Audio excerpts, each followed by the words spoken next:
Hello, and this is a lecture on appendicular skeleton. And as you can see in the background of this slide, we're going to be going over all the stuff that's in green. So we're going to start with the clavicle, scapula, humerus, ulna, radius, hand, hip, femur, tibia, fibula, and then the foot. The one problem, and the reason why this is the most difficult of all the lectures, I think, in AMP1 or AMP2, is because not only do you have, let's just say, scapula. This is the scapula. You need to be able to determine if it's left or right, because all the other structures that are on here are medial, lateral, superior, inferior. So that's medial, that's lateral border. This is the glenoid cavity, and there's just so many structures to go over. So when you're doing this, just like when you were studying for the skull, take it into small parts. Start with one bone at a time, then go over all the structures. Take another bone, go over all the different structures. And then once you're kind of progressing bone by bone, you're not overwhelmed by thinking, I need to memorize all these things by Thursday, or whenever your exam is. If you think that way and you have to get all these things done and you're trying to do them all at one point, this lecture and this course will be a failure for you because you're going to put too much stress on yourself, and during the test you're going to blank out because you didn't do it nice step by step. So let's get started with the clavicle. Clavicle. Clavicle is right up here, and you can actually feel these parts on your body. But sternal and acromial end are the only two structures you need to know. Now, on that picture, you can't really tell which is the sternal and which is the acromial end. But on yourself, if you feel, you know that this is the manubrium right here. This is where the clavicle is going. And if you feel a little bump. You go all the way out to your shoulder and you feel like it's smooth. Now, if you look at it, you see one side is smooth, the other side is rounded. Use yourself as the model. The one that has the bump is attaching to the sternum. The one that is smooth is going to be attaching to the acromion, and the acromion is going to be on the scapula. So now that's how you can tell acromial end versus sternal end. Another way, because this is a two-dimensional model and your test is going to be either online or with the actual bone, if you're taking it in person, you can always pick it up and look. But if you're taking it virtually, it's really difficult for you to understand which one's which. And you can see the sternal end, it's going to be nice and smooth arc, and then that acromial end is where it turns kind of abruptly. That's another way you can tell which is the sternal and which is acromion. That's just a close-up of the sternum and acromial end from the top and then the bottom view. Now let's get to the scapula. Like I said, the scapula is probably going to be one of your least favorite bones inside the entire human body. And the reason why is because there's so many different things you need to know. So let's go over all of these different structures. I can let you read this at another time. Spine, subscapular, blah, blah, blah, all these different things. Fortunately, you need to know them all. And I'll go through each one on why you need to know it in a second. But let's just go over the main parts. So your humerus is going to go into your glenoid cavity. So you know that the little indentation is always going to point out. Now, what's front and what's back? That's anterior and that's posterior view. So if I'm looking at that, I have a bump. Posterior view, I kind of feel that. I can feel a little spine or a ridge, and that spine or ridge is called your scapular spine, and it says right there, spine. So your spine is always going to be pointing back, which means that if you wanted to figure out the bone that you're holding, if you're in the library or in the SLC, does it go left or right? If you put it on your shoulder, it fits perfectly. Glenoid cavity is always pointing out. So you know this is going to be my right scapula. Which means it's easier now to find medial border, lateral border, superior border. Superior border, the term is over here, lateral border is over there, but it doesn't matter. Lateral, medial, superior. You have a superior angle and an inferior angle. I know it's only on this side, but you still see superior angle, inferior angle. Now you have some cavities. See how there's a little fossa there? There's fossa here and a fossa there. The one that's smooth is your subscapular fossa. So all of that is subscapular fossa. The one superior to the spine is supraspinous fossa. The one below the spine is infraspinous fossa. And you might think, this is a lot. These fossas are going to be the origins for your rotator cuff muscles. So your supraspinatus muscle is in your supraspinatus fossa. Your infraspinatus is in your infraspinous fossa, and your subscapularis is in your subscapular fossa. And all they do is they wrap around the head of the humerus. That's what makes it rotator cuff. You also have a teres minor, but we'll cover those muscles when we do the final material. So I mentioned the scapular spine and the supra and the infraspinous fossa. And if you look, we covered everything except for two terms. And those two terms are what's going to be probably driving the majority of you nuts. The acromion and the coracoid process. How do you tell them apart? If you're looking at the model, the acromion is going to be attached to your scapular spine. So your spine goes to your acromion. And if you think, and you're actually trying to think of these bones critically, you know you have a sternal end of the clavicle and a acromial end of the clavicle. So the acromion of the clavicle attaches to the acromion process of the scapula.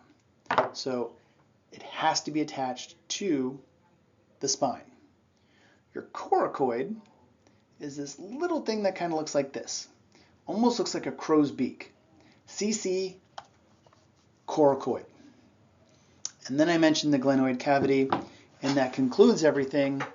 And I left this one out just on purpose because a lot of the models don't have that little notch, so we're just not going to get into it. Glenoid cavity. Here you can see the acromion attached to the spine, and there you can see the coracoid process. Now let's move on to the humerus. Humerus. This is probably the next one that you're not going to like, because if you look at all those structures, there's a lot. You need to know, is this front, back, left, or right? Because again, medial and lateral is going to be key. Anterior and posterior is going to be key. So knowing which one you have in your hand or which one I'm asking on the test is going to be very important. And you can see I'm holding it with one hand. And if you looked right in the back of this one, there's an indentation for my finger, or in this case, I put my thumb. And I can hold it up. Then you can see there's a rounded end, and the rounded end, I already mentioned, goes into your glenoid cavity, and this is going to be the one on my right. Now, let's look at all those structures.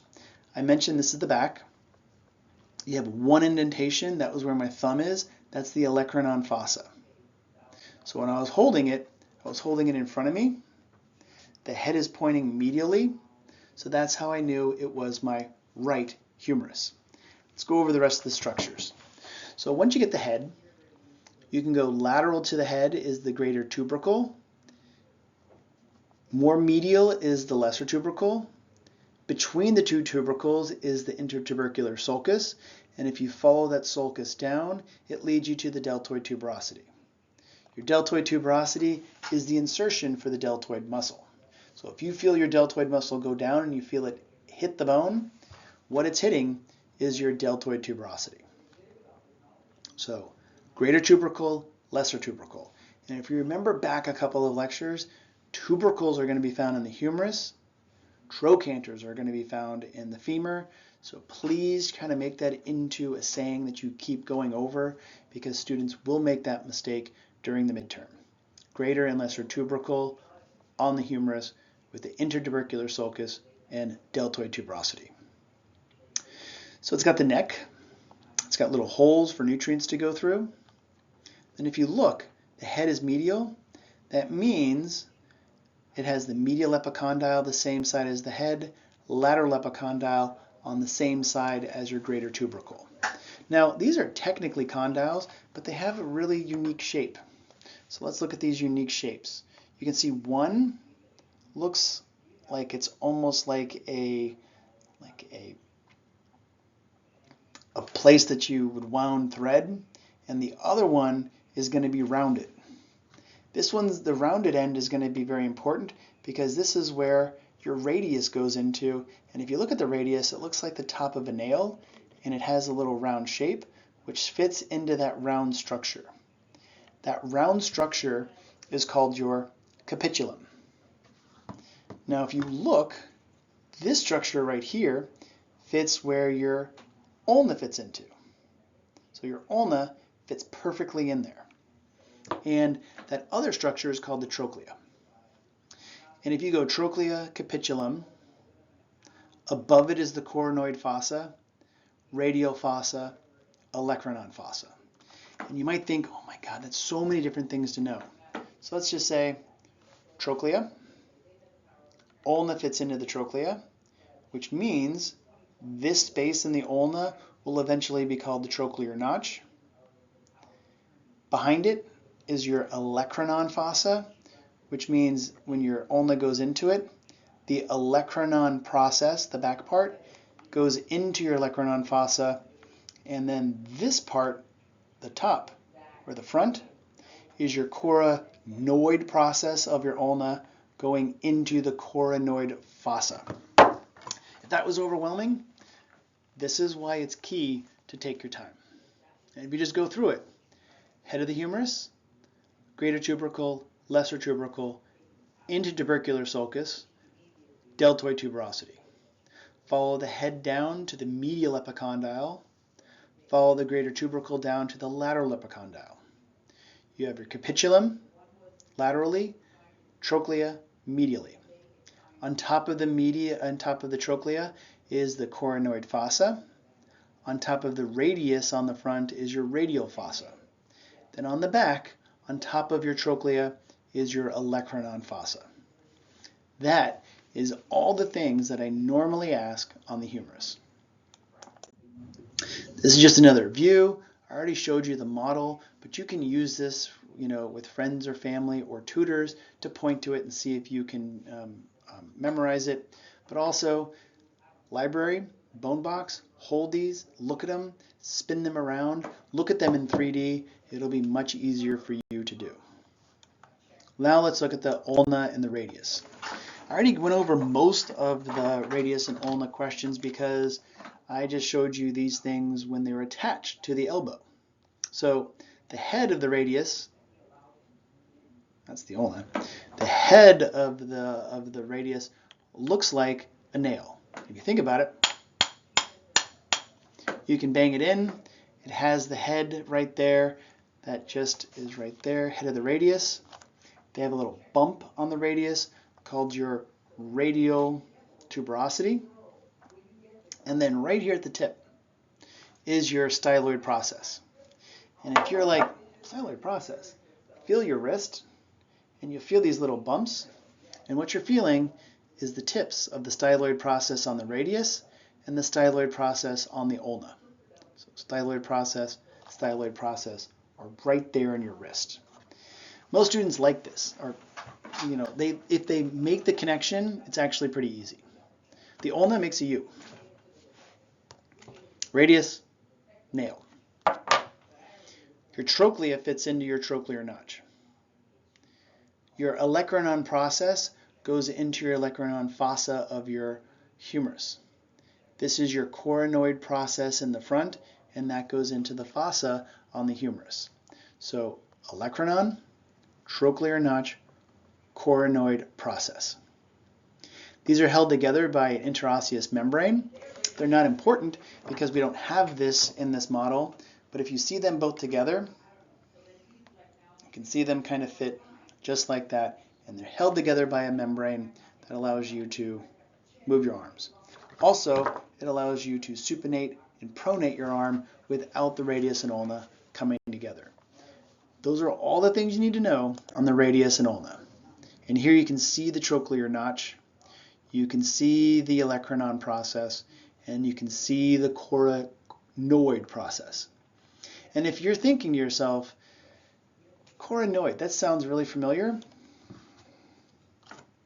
that's your coracoid, CC. So coracoid in your shoulder, coronoid in your elbow. And if you are paying attention and doing an outside look at the bones, you have coronoid and coracoid processes other places in the body, but I've skipped them because I don't want to get this any more confusing than it already is. Now let's look at the carpal bones or the wrist. So the carpal bones are right here. Easiest way to do this, again, hold the model and put it in your palm. So you can see that bones are going to be sticking up on your palm side, so you can stick it and you do left to right. This is going to be your right hand. And it's easy, and not easy, but it's important to know if it's left or right, because if you're going to do some lovers try positions that they can't handle, scaphoid, lunate, triquetrum, pisiform, trapezium, trapezoid, capitate, hamate, it's medial to lateral. So it's thumb to pinky, proximal row, thumb to pinky, distal row. Let's look at that. So this is your thumb, and you're always going to have things sticking up on the palm. It's going to be very smooth on the back, and you can see that, smooth on the back, things kind of sticking up on the palm. We'll go over those structures in a second. So proximal row, or closest to the wrist or the joint, scaphoid, lunate, triquetrum, pisiform. Triquetrum pisiform is very difficult. So if you look here, triquetrum's on the bottom, pisiform is sitting on top. So it's important for you to look at this model either on the videos or through different pictures to understand the triquetrum and pisiform are most likely going to be fused together in whatever model or bone you see, but the pisiform is just going to sit on top. And it allows you to kind of feel the pisiform right here and kind of move it. And it kind of gets a little painful when you keep doing it. So scaphoid, lunate, triquetrum, pisiform. Then swing on the trapeze. So you swing around to the trapezium, trapezoid, capitate, hamate.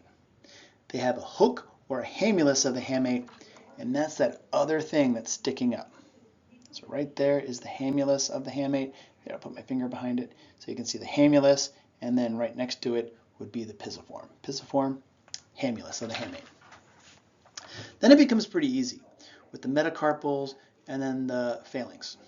It's pretty much first, second, third, fourth, fifth metacarpal bones.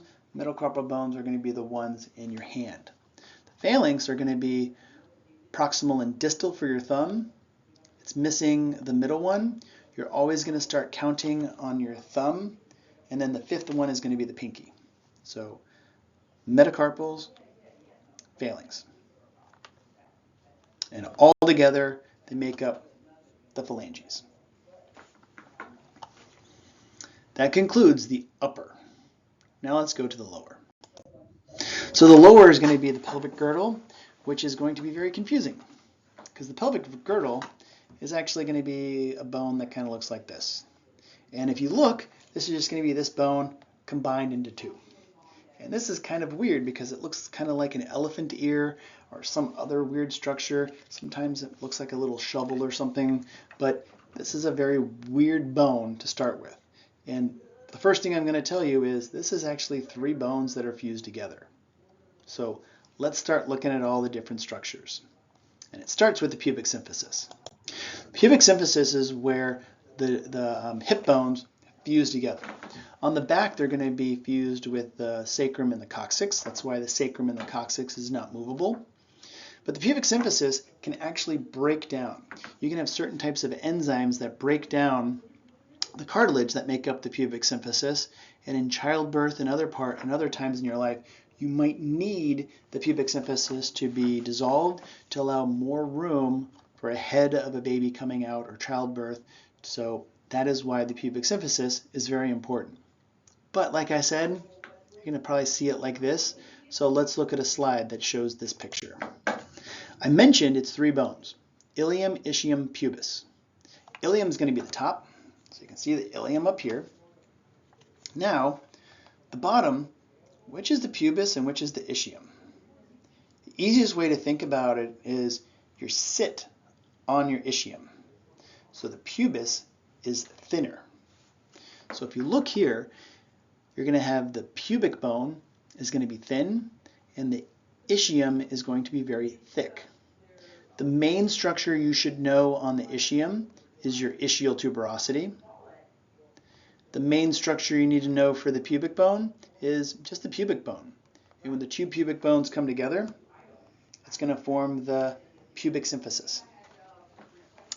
The main structures and the majority of the structures you need to know are all going to be on the ilium. And you can see the ilium, ischium, and the pubis are all going to be fused together in this indentation right here called your acetabulum. And if you were wondering, why do you have an acetabulum? The acetabulum is where the head of the femur goes in, so you can go run, jump, and do a bunch of other exercises. So the acetabulum is a very important structure on your hip. The other important structures are all going to be found up here. So you have your iliac crest that goes along the entire top. So your iliac crest all the way up here. Then you have 2 bumps on the front, 2 bumps on the back. And you're like, which one's front and which one's back? Pubic bones up here, ischial bones back here. So this is the back.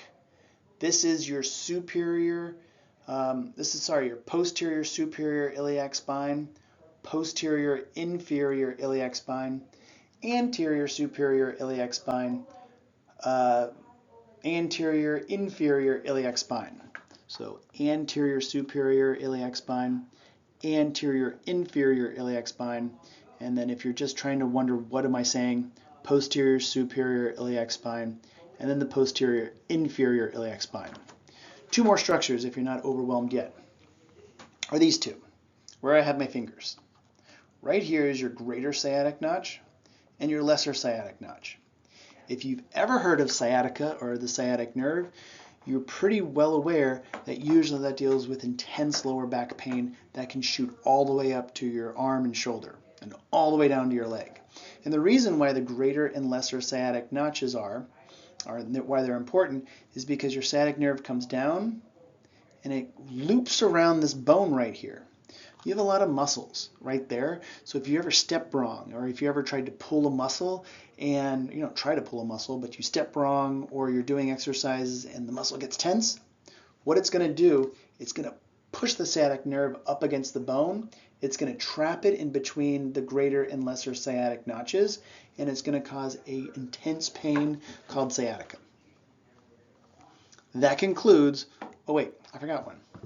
The obturator foramen is the big hole. So obturator foramen is the big hole. So you can look at the different views of it, go over the pictures, go over the videos that are on YouTube for this, because this is really difficult. But knowing how to tell the difference between a pubic bone and an ischial bone will tell you what's front, what's back, and then as long as you know the terms, it becomes much easier.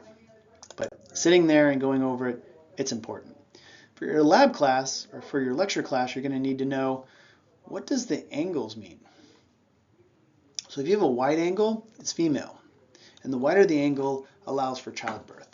The more narrow doesn't allow for childbirth, but does allow for more sturdier legs and hip placement.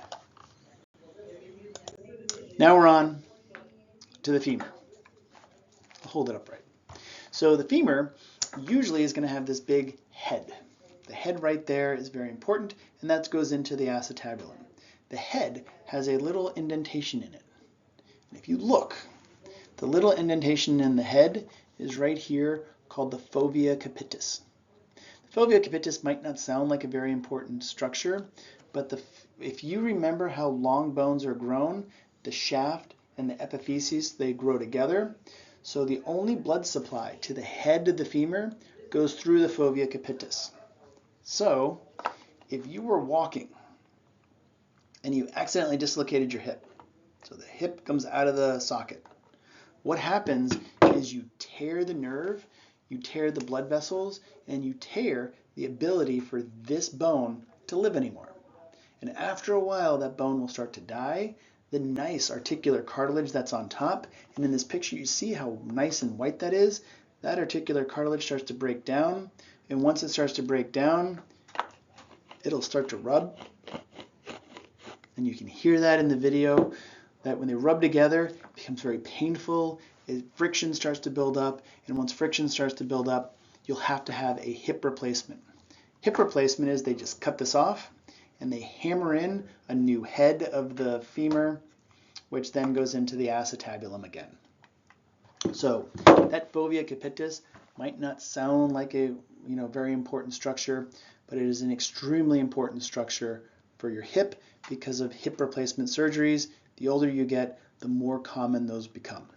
So head, neck, greater trochanter, lesser trochanter. Greater trochanter up here, lesser trochanter on the back.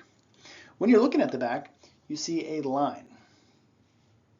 That line is your linea aspera, and that tells you if it's the back or the front. And you can see there is kind of a ridge on the back, and on the front it's kind of smooth. And that's key because on the front you have your intertrocheic line, but on the back you have your intertrocheic crest. And seeing it in a video, you can't really see how this is a bigger crest than just the line that is between the greater and lesser trochanters. So we're going down the back through the linea aspera. The head is always going to be medial, so you have medial epicondyle, lateral epicondyle on the back, medial and lateral epicondyles on the front. But now you don't have a trochlea, you don't have a capitulum. You have a medial and lateral condyle. So head, going down medial, medial condyle, medial epicondyle, lateral condyle, lateral condyle, lateral epicondyle. So condyles are just where the bone sits on the next bone, which is going to be the tibia. You do have a popliteal surface, and you do have a patellar surface, because you need to have a surface where the kneecap or the patella sits, and that's always going to be in the front. And the popliteal gets you an idea of some of the blood vessels we're going to talk about in AMP2, so knowing that the popliteal surface is on the back could be important later on in AMP2. And then down here, patella, just know the patella, what it looks like. It's a close-up view of your femur, and then you got these, tibia, fibula. Tibia and fibula are really kind of easy. The reason why is because you have your own foot. And if you feel the inside of your ankle and the outside of your ankle, you're going to be feeling these two structures right here. The inside is going to be pretty small. And if you feel just above that, you're going to feel that it's attached to a very large bone. Feel your ankle on the outside or laterally, and then feel up, and you feel that that is attached to a very skinny bone. So you know the lateral bone is going to be the fibula, the medial bone is going to be the tibia.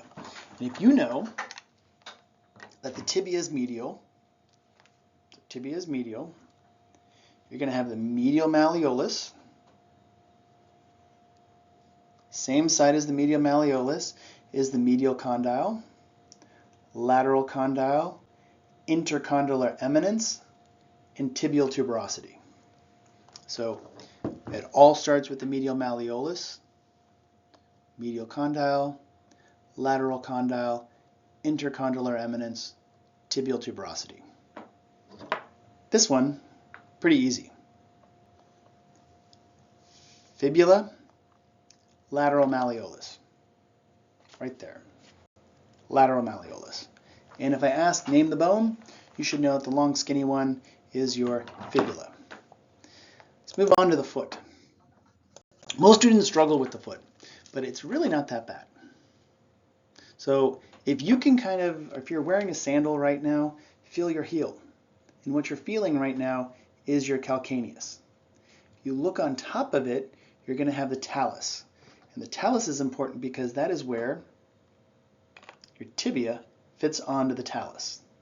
So let's look at these structures and see how we can tell them apart. So here you can see the calcaneus, which is the heel. This is the inferior view, so you can only see the calcaneus. Your talus sits on top. This picture is very confusing because this shows right here trochlear, surface of the talus. We're not doing structures on the foot. So all of this is your talus. You don't need to know that that's articular cartilage. You don't need to know what that structure is called. But all of this is where your tibia fits on, and it's called the talus. Just in front of the talus is your navicular. In front of your navicular, you have three bones: medial cuneiform, intermediate cuneiform, lateral cuneiform. In front of the calcaneus, you have a bone called the cuboid. So if I just held this up, calcaneus, talus, in front of the talus is navicular, then you have medial cuneiform, intermediate cuneiform, lateral cuneiform, and then over here is going to be the cuboid. You do have metatarsals and you do have the phalanges just like you do in the hand. They're not named any different. They just start with the big toe as number 1 because that's medial to lateral. That's how they do the numbering, and the same type of structure that you have for the hand. So if you went over the hand, you should know the foot very well. And again, if I kind of pointed, had these and you're like, what is he pointing at? It's good to hold this in your hand and not just memorize the pictures and the videos. Try to make it to the library. Try to make it to the SLC. And you'll see, if you do that extra work, you schedule an online appointment with the SLC, you schedule an in-person appointment with the SLC, they're going to be able to get something out of you that you might not be able to get out any other way. And if you can kind of learn or practice any deficiencies you have on these models of the appendicular skeleton before the test, then you'll have more time to study for them and correct them before you actually are being tested on your midterm. One structure that I want to go over, because it's not really separately, it's only covered in the review, is your knee. Because we went over the femur, tibia, and fibula in this lecture, I just want to go over these structures. You learned about the patella already. So what are these ligaments? What are they called? If you have the tibia, right here, tibia, fibula on this side, this is the tibial collateral ligament, or medial collateral ligament. The one on the fibular side is the fibular collateral ligament, or lateral collateral ligament. So if you've ever heard the term MCL, MCL is this one right here. Medial connecting the femur to the tibia. And if I turn this around, you'll be able to see the medial and the lateral meniscus. So medial is going to be this side, lateral is going to be that side, and you can't really make it out. But you can see there are two ligaments. One is going to be posterior, one's going to be in front of it. The easiest way to do this is to take your fingers. You can see front and back with your fingers. So if I'm looking at the back, this is going to be the posterior cruciate, anterior cruciate will be on the front. And if I held them up like this, you'll see that they kind of look very similar, where the one on the back is posterior cruciate, the one on the front is going to be anterior cruciate. And if you kind of move them apart, you can kind of see how they're separate. And you can see the medial and the lateral meniscus that just cushions between the femur and the tibia. And one thing to think about, if you're running and somebody comes from you from the outside, you're going to bend and you're going to stretch the medial collateral ligament, and you also are going to stretch the anterior cruciate and the posterior cruciate ligaments, And that's why usually those are the 3 ligaments that you will damage in your knee. And that concludes all lessons you need to know for the midterm. So good luck, and remember, little by little,